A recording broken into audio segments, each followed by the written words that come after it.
Botticelli, it's my confidence. Botticelli and Raphael, shirts and trousers.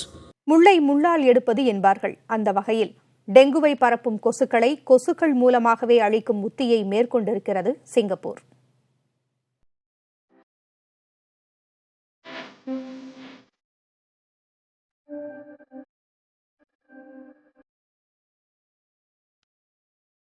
அடுக்குமாடி குடியிருப்புக்கு முன்பாக செல்லும் இவர்கள் கொசுக்கள் அடங்கிய பாட்டிலின் மூடியை திறந்து அதில் இருந்து கொசுக்களை விடுவிக்கின்றனர்.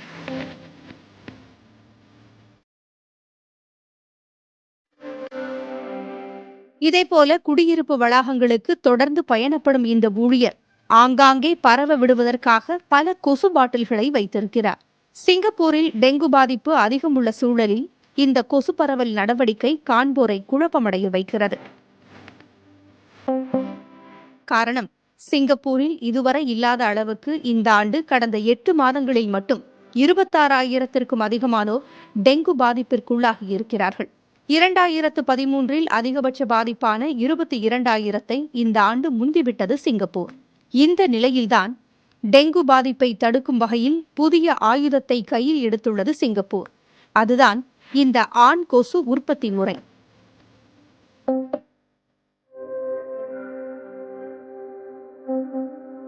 ஓல்பாச்சியா பாக்டீரியாவால் பாதிக்கப்பட்ட ஆண் ஏடிஸ் அஜிப்டி கொசுக்களை ஆய்வகத்தில் உற்பத்தி செய்து அவற்றை பாட்டில்களிலும் கொசு லாஞ்சர்களிலும் வைத்து வெளியே பரப்பும் நடவடிக்கை மேற்கொள்ளப்பட்டுள்ளது.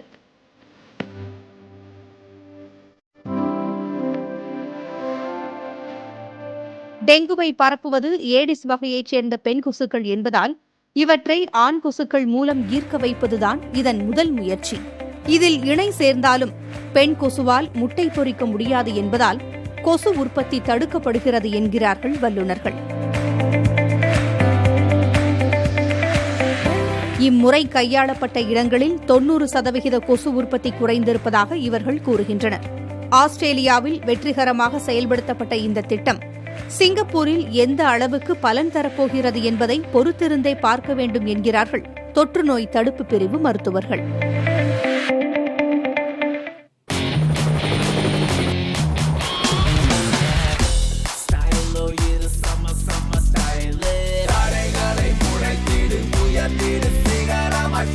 ஃபிட்டான Botticelli இருந்தா கான்ஃபிடென்ட்டா என்ன வேணாலும் செய்யலாம். Botticelli, it's my confidence.